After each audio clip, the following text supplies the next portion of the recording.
Hey everybody, I am Scotty J. Welcome back to Rock Titan Live. We have got an awesome guest with us today. We've featured a number of, real prominent bass players in the past. We've had the Fretless Monster, Tony Franklin on a few times. You all know and love Doug Pinnick from King's X. We've had him on here. And not too long ago, we had Lindsay Manfredi from Cold.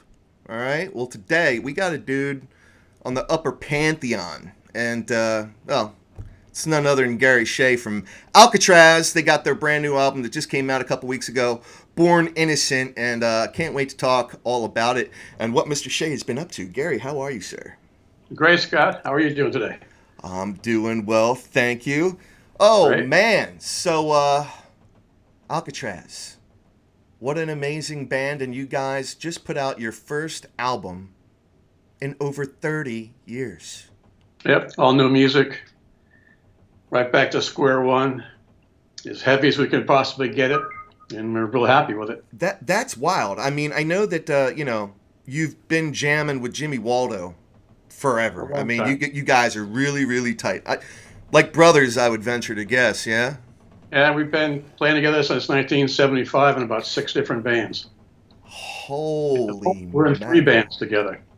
Oh my God! And then of course now you're back with Graham Bonnet. What's it like getting the band back together? And working on Born Innocent. It's great. It's like Gene Archer used to sing, the King of the Cowboys, back in the saddle again.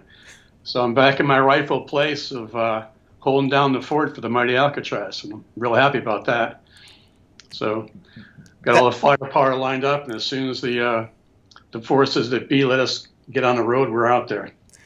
Yeah, Can't wait. right. Oh my God, that would be so awesome to be able to see you guys live. I mean, because of course I've never seen you guys live, and well, I'm going to date myself here. You just brought up 1975. That's the year I was born. So it's like, but for my age group, for my generation, Mhm. none of them. Realistically, I mean, unless they were really young and they had the most awesome parents in the whole world, they still would have been relatively young the last time they could have seen Alcatraz live.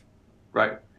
Yeah, the band broke up in 87 ish So, after. Oh, yeah, I mean, that's just wild to me because the lineup that you guys are now, and of course then, I mean, you had your time with Malmsteen and then you had Vai in there.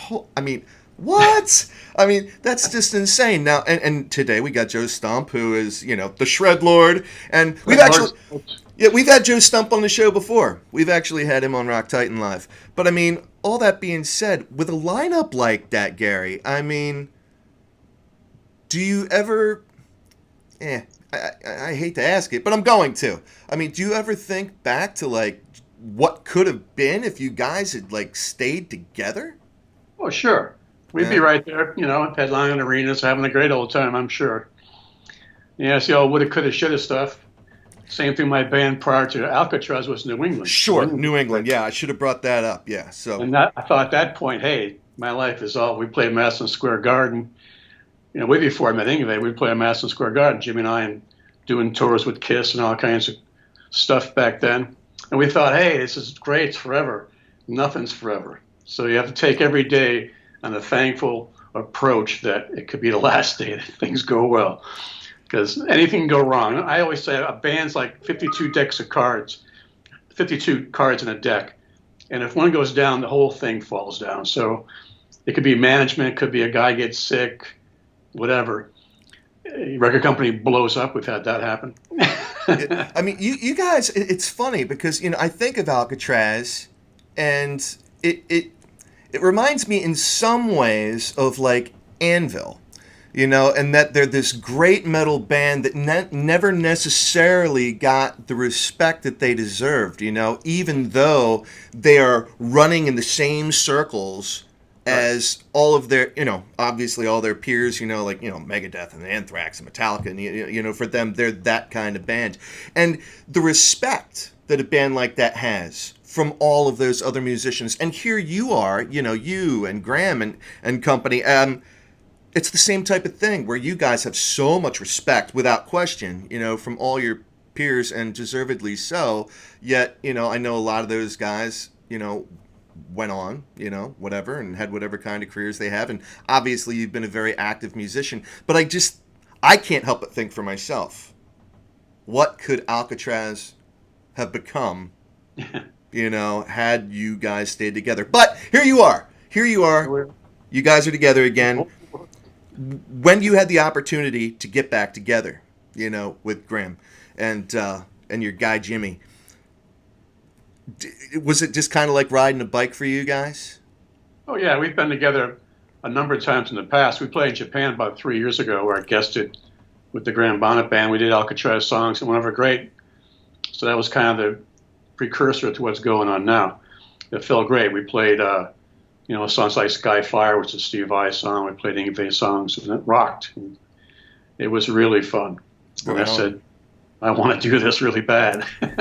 And, the sun, the sky, and the moon opened up, and my chance came up, and here we are. So I'm real thankful. Yeah, well, as are all the Alcatrazz fans. But in that vein of thought, you just brought up a very interesting topic. So whose idea was it to get back together again? And did it take any particular kind of persuasion? Were Jimmy or Graham, were they kind of like, we had our day, it was great, let's just leave it where it is? Or, everyone, all you guys were just like, no, man, like, let's do this. Right. Yeah, it sounds, when we play together, it sounds like thunder. And, Graham, like he said, he wanted to recapture the Alcatrazz sound, take things up a notch, and be Alcatrazz. There's a Graham Bonnet Band and there's Alcatrazz. They're kind of two different things. Right. So it's great hanging with those guys. It's the same monkeys we were back when we were a lot younger, another former century. And nothing's changed. The same jokes, the same fun. We're just a little bit older. Right. Right on. And I feel great about coming back in the fold, and I bring musical authenticity to the whole thing. I was there when all those bass parts were written. I'm probably the only guy that knows the real bass parts and play them. And so I bring some firepower to that, and I'm ready to go. With our new stuff and that stuff, we got a great set list of stuff to play for sure. Yeah, right on. Now, with Born Innocent, obviously technology has changed quite a bit, over the last 30 plus years. Did you guys find yourselves doing anything in particular and anything different because of how technology has evolved? Or do you guys just kind of do things the same old way you always had? Same old way. I mean, we're not recording, in recording studios around the world like we have at one point. Mm-hmm. But all this kind of came about before the COVID-19 took effect. Just before, I think it was in March, I flew to LA on an airplane with about 2 people. And I'm thinking, if I don't die now, I'm never going to die. But we're going to get that photo out. One more band photo. Here we come. Right. And we met together in Los Angeles, did a photo shoot for this album. Very cool. As opposed to a Photoshop thing, hodgepodgey thing. Went for the real deal at the risk of, literally dying. So I guess we're committed to this thing. And so since then, of course, the record just came out a couple of weeks ago. Yeah. To great response, and we were ready to go starting now end of August to Europe. In September, we had 18 shows booked in 18 nights in 7 different countries. So that's got blown out of the water. Then we're just going to be off to England, Scotland, Ireland, over to Sweden and Finland, all that stuff, Japan again. So now everything's been postponed, like all bands are, probably till 2021, if even that's possible now. So it kind of sucks that we're not able to go out and play, because we're all warmed up and ready to go and chomping at the bit. And it's like, hold. And it's like, great, now what? So we'll just keep recording more songs. That's awesome. So the fact that you guys have gotten back together and you put up Born Innocent a couple of weeks ago, we're not just looking at this as being like, getting together for whatever, for nostalgia's sake. Are you thinking more long-term, prospect-wise? Exactly. It's not one of those old guy reunion albums that a lot of bands wind up doing. Right. And yes, we have white hair. I have no hair. Don't talk to me, Gary. I don't want to hear it. I'm going to be, as most of us are, at Christmas time, I'm turning 70. So, and I'm proud of it, because I got to see the 60s. I remember the world before Jimi Hendrix even existed. He was alive, but he wasn't famous. Jimmy James. I heard And some I funny stories saw about a lot him. of, the first Led Zeppelin gigs, Jethro Tull's first gig in the States, stuff like that way back then.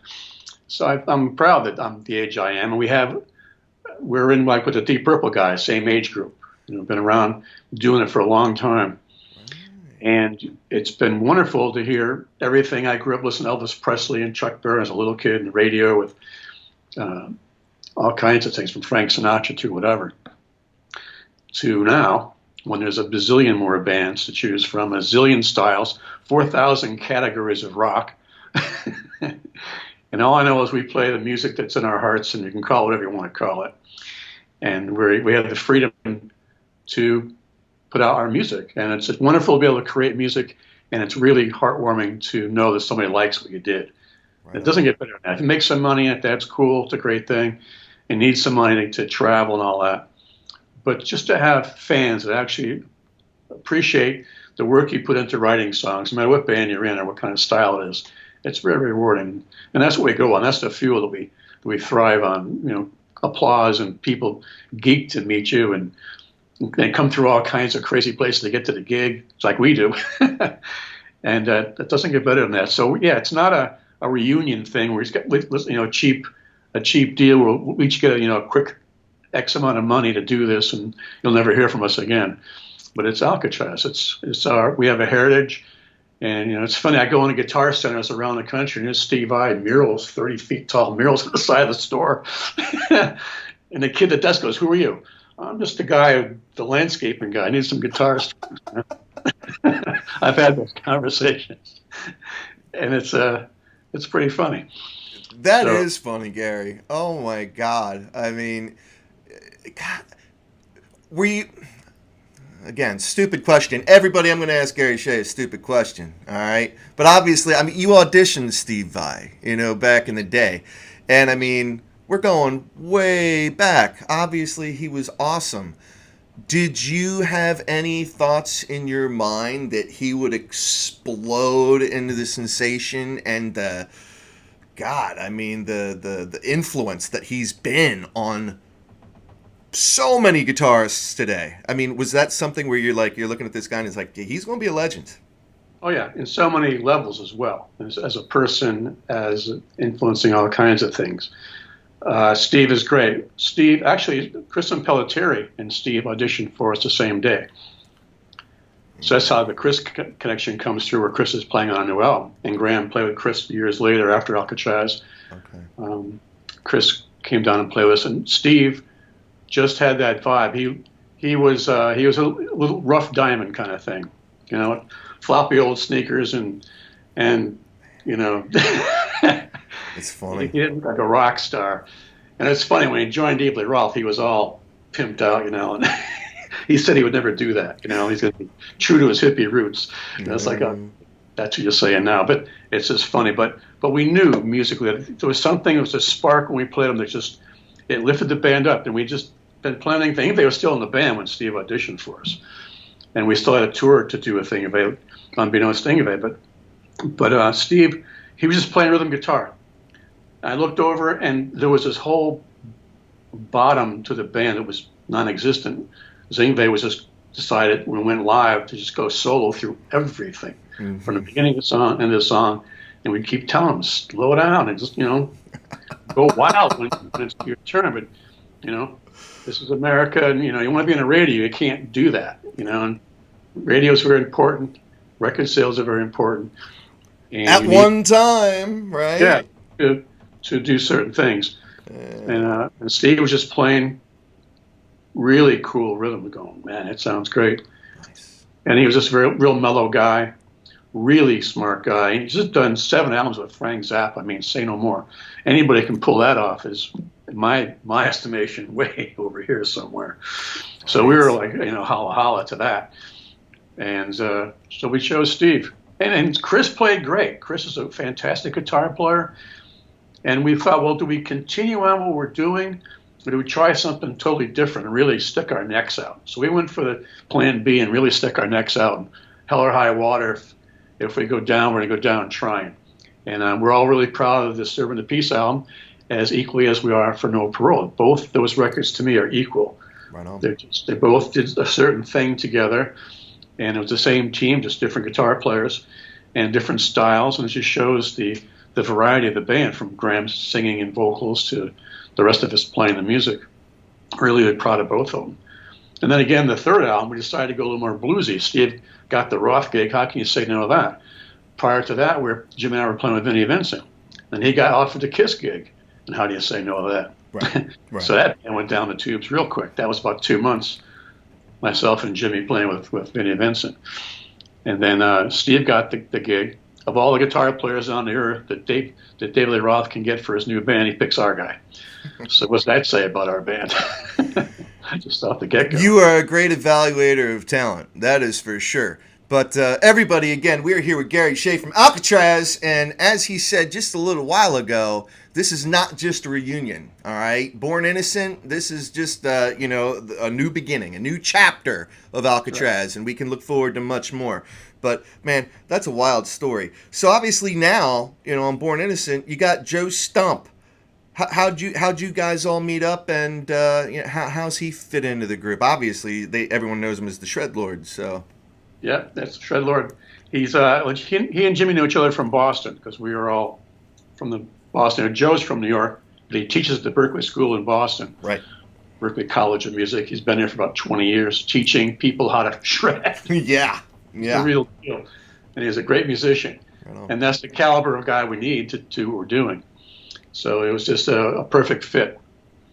And we're really happy about that. It sounds great. Very cool. Very cool. Now, one thing I want to touch on about your bass playing specifically, Gary, because, you're a little different. Like, for me, I'm a hack, all right? I play a little bit guitar, and, I play some different instruments and stuff, but I am a hack, okay?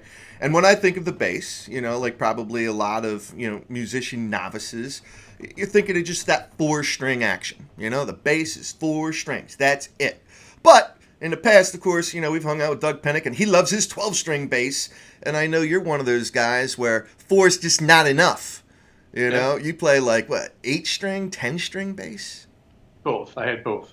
Wow. I mean, how challenging is it to I mean, obviously it's got to be harder than playing a 4. Like, what is it about that sound that you need to get out of 8 to 10 that you can't get out of 4? Well, my first bass was a 10-string bass that I developed with Paul Hamer from Hamer Guitars, who did all of Tom Peterson's things originally from Cheap Trick. Those guys in Chicago. And it was a 10-string. So it's a 5-string bass, had an extra string up on the high end as opposed to the low end. The new 5-string basses have extended range, have a lower string, which is the B string. This bass had a higher string, and I thought I could play chords, more like a Genesis kind of quieter kind of things in some passages, but it would be like a big zither, and that's what it was. It didn't have the low end that I needed for the bass. It wasn't thumpy enough for what I wanted to do. Okay. From there, I went to an 8-string bass, that's just a bass string with a guitar string next to it. So you get the sound of both. It's kind of like having a guitar player next to you playing this exact same thing you're playing. So you get that high twangy thing plus the boom of the bass. And that's cool, but it's not for every song. And I mean, Doug Pennick does a great job with what he does. And of course, Tom Peterson's phenomenal.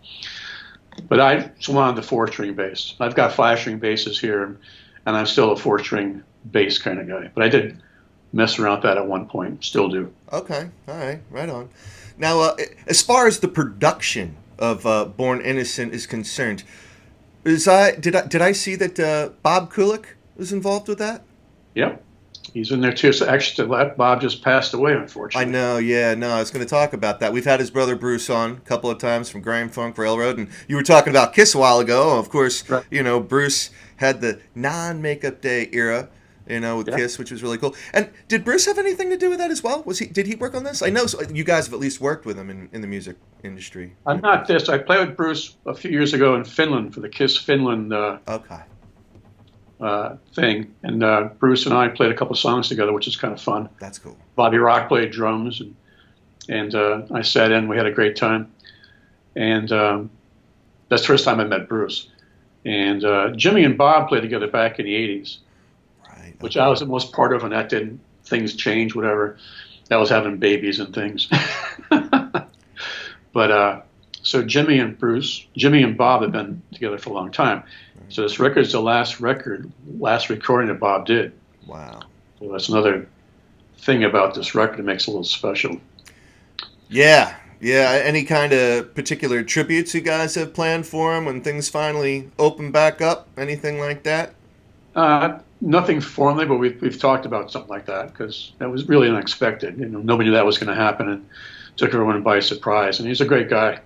Yeah, that's what I understand. And I mean, condolences to all you guys that were so touched by Bob's life.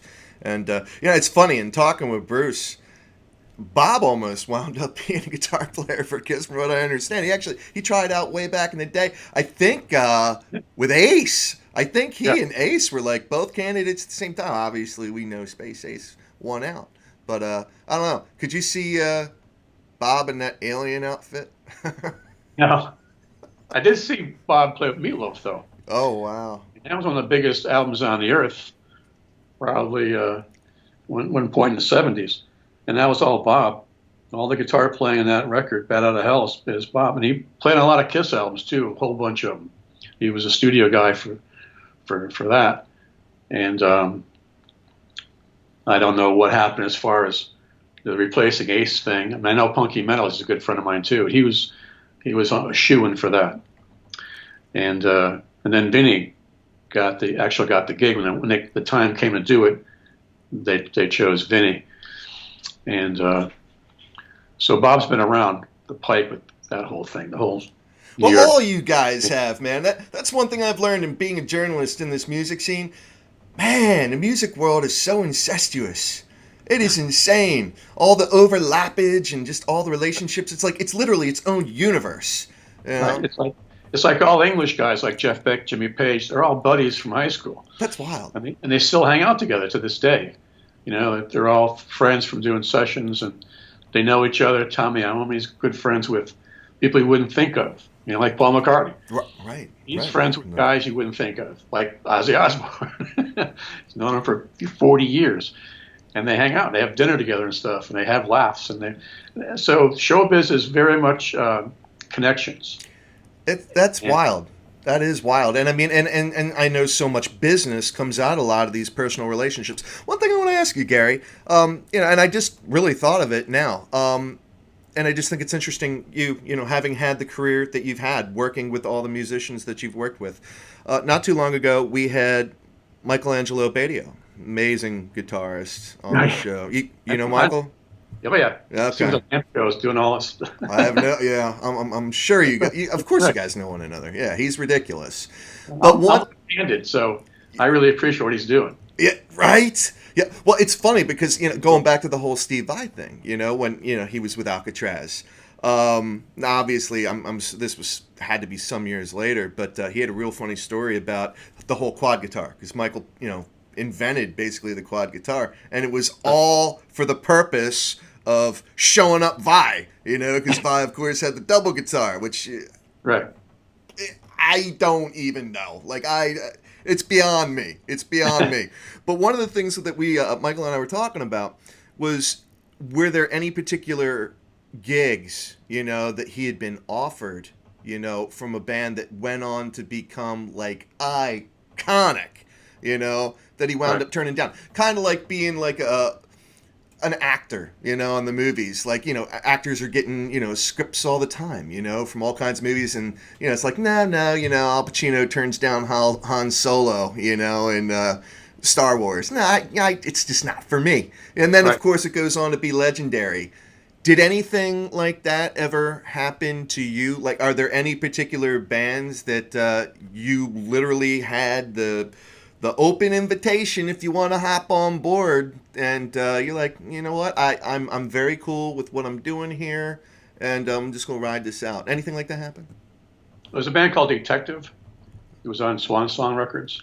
Michael Monarch from Steppenwolf. Oh, I love it. And I had seen Steppenwolf in Connecticut, of all places. And 3 years later, I'm living in London, a young kid, and I auditioned for him.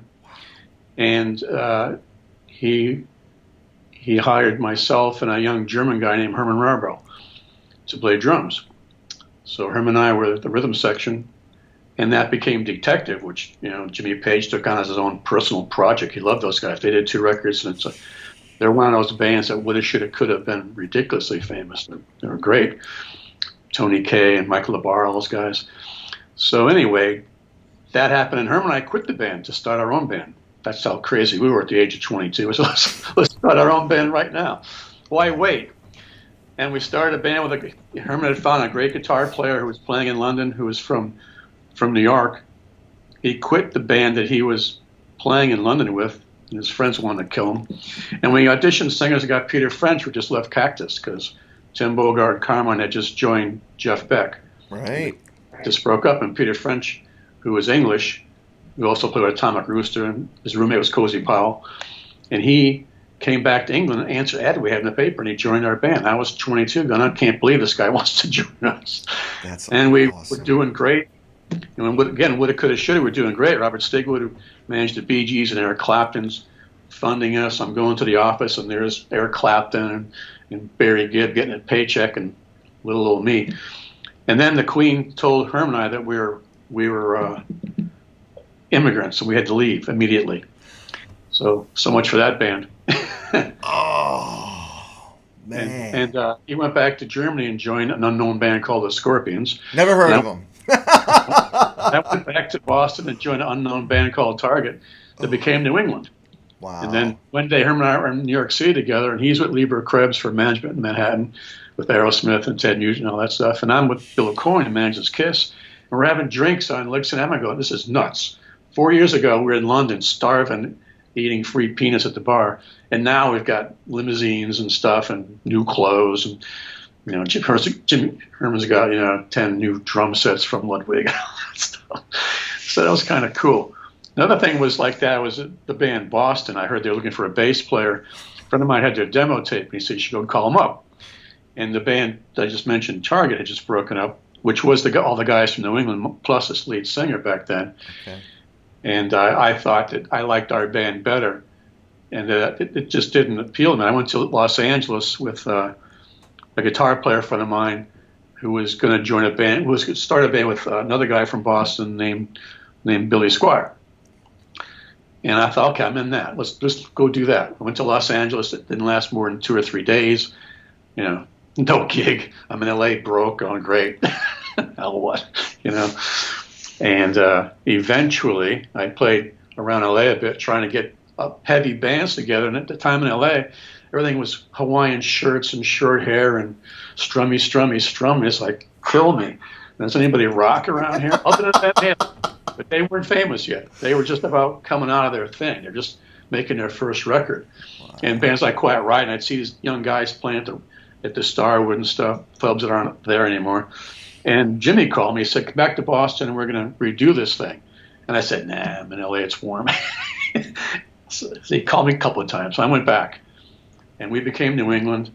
And I don't feel like I missed anything. I missed maybe a lot of money, but it's musically, I'm really proud of New England as well as what we did musically. Right on. Yeah. Well, I mean, and again, I mean, surviving the test of time, I mean, geez, I mean, the things that could have happened had everyone just remained together, whatever. I mean, things happen, like you said. Right. But Alcatrazz is back, and we all couldn't be happier. Born Innocent. Oh, so I could talk to you all day, Gary. I feel like I could literally talk to you all day at this point, man. That was a great story. Thank you for sharing that. That was awesome, man. See, you guys, you've been around.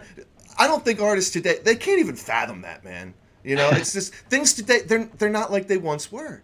They're just not. It's just different. And I think, I don't know what your thoughts are on this, but maybe technology really kind of killed it, because there was a time where you had to be out. You had to go out, You had to physically be engaged. Telephones and address books. Right. And our friend David Cooper, in the group I was playing with, the Herman Rarbell in England, I wanted to get him into Alcatrazz for the third album. And back then it was all address books. And I had another friend whose name was Hal Lindus. And I knew him from D.C., and he was like a blonde version of Richie Blackmore, just like Yngwie. I jammed him once in Boston. He was friends with my friends Angel in D.C. and I thought that guy'd be great. I rang his mother up, and she said he just joined a band. And I said, really? Who did he join? She said, Dire Straits. I said, really? And I went, back then there was no YouTube, so I went and bought a record and go, yeah, this is my friends in this band called, I knew Dire Straits when they were a pub band. When I lived in England, they were just playing pubs. And they were great, the whole pub band scene back then. Brinsley Schwartz band, all these other guys.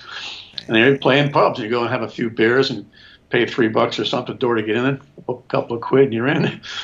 And so it's a small world. And I tried to get, Herman was doing his solo album when we were in Alcatrazz.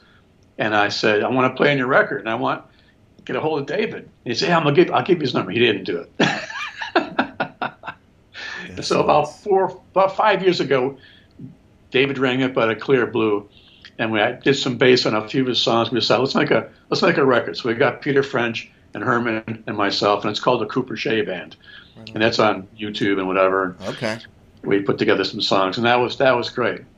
Cool. And so again, reconnecting after so many years, and we decided, sounds great, let's just do it. I mean, maybe it sounds 80-ish or something, but what's wrong with that? Nothing at all. No, I mean, I think that sound's coming back, actually. A lot of the newer bands that I'm hearing today, I don't know about yourself, but I do think that sound is really coming back, and I love it. I mean, that's like, that's really my favorite era. I have to say. That's like my favorite era. Any particular bands, any young bands got your attention these days? Anyone that you're kind of looking at and you're like, woo, man, these remind me of some guys that I grew up with that are going to be huge? There's a bunch. I think Rival Sons is a great band. Yeah, they're good. Yeah. Those guys sing and play great singer. Right on. I mean, Buck Cherry, a bunch of great bands out there. Yeah, sure. Yeah, no, I just didn't know if there was anyone in particular, where you kind of look back and you're like, whew, like I can see these guys being the next, whatever, because you always got those new generations. Why not? Why isn't Buck Cherry bigger than they are? They were great. Right. They're a great band. They lived the life, and they're a real rock band. Yeah. They've been around North America probably 50 times. Right. And again, it's that fluky showbiz thing, being in the right place at the right time. You can have all the things together, but it just has to go like a waterfall. You revolve. Eventually, you start seeing some benefit from that. Right on. And again, like you're saying, it's all about connections. When I was a kid, I knew I had to leave Connecticut. If I want to be in a band, it's not going to happen in the state of Connecticut. A small state, not much going on. A lot of great players from Connecticut. Sure. I mean, Michael Bolton, for one. Never heard of him. Vinnie Vincent is from New Haven, Connecticut. It's Vinnie Casano. Right. So Vinnie and I grew up 30 miles away from each other in high school and did meet tour in Los Angeles probably, 15 years later. Wow. And he did the same thing. He was going to New York. I went to Boston rather than go to New York. So I went to Berkeley and decided I'd give that a whirl. And I moved to London. I wanted to play more progressive stuff like Genesis and King Crimson, Moody Blues. Mm. And I went to England seeking that and sort of did some other things. And I heard about a band in Boston called Fatback. A friend of mine, the drummer in my first band, said these guys are unbelievable. Big keyboards. It was like Emerson, Lake and Palmer with a lead singer. No guitar player, but a lead singer. Big keyboards, big drums, big bass, hair down to hair, wild songs. Every song's a half hour long. He said they were incredible. I said, yeah, it's nice. I moved to London. And I came back 2 years later with a friend one night in a club. She said, I know a band looking for a bass player. I said, yeah. She goes, no, they're really good. And she said the word Fatback. And I said, really? I said, are they from North Carolina? Kind of talk funny? She goes, yeah. I said, give me the phone number. And it was them. And I was the 17th guy to audition for them. I got the gig. And eventually we became New England and played Madison Square Garden, opening up for Kiss and Journey and HCDC and Molly Hatch and a bazillion other bands. Oh. Intimidating Thin Lizzy in New Orleans. They just saw our equipment and freaked out and tried to screw us leftwise and left and rightwise.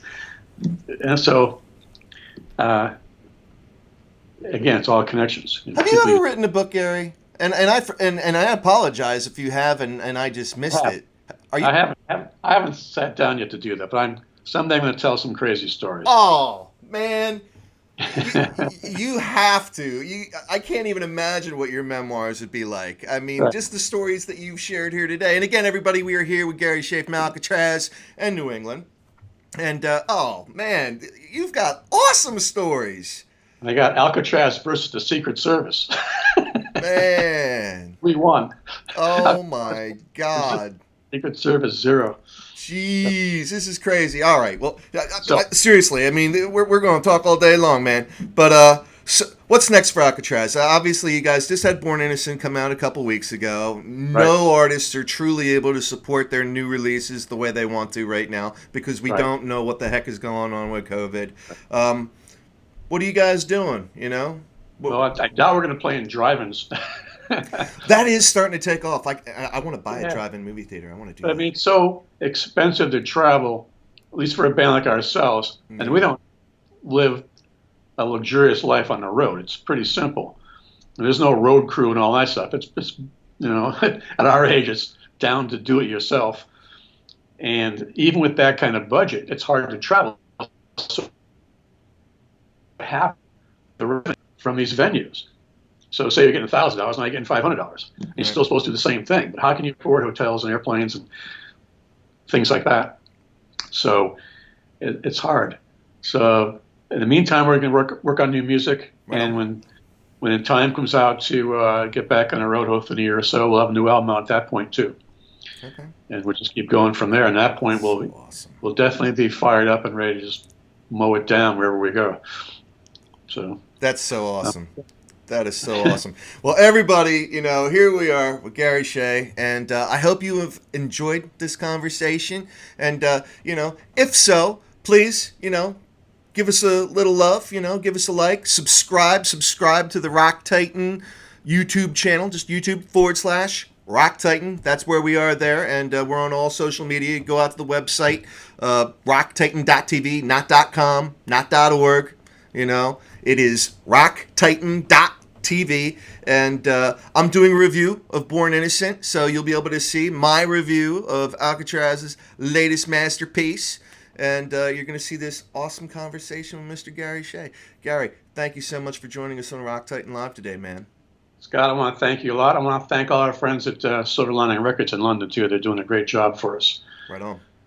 So Right on. Very thank cool. you so much. Great talking to you. Sometime we'll get together and I'll tell you some crazy stuff. Oh man, yes. We must have a part two. We must have a part two to this, and then maybe a part three. But yeah, everybody go out and get Alcatraz's, Born Innocent. It's killer, and you'll see my review itself. But I am Scotty J, Rock Titan Live. We're out.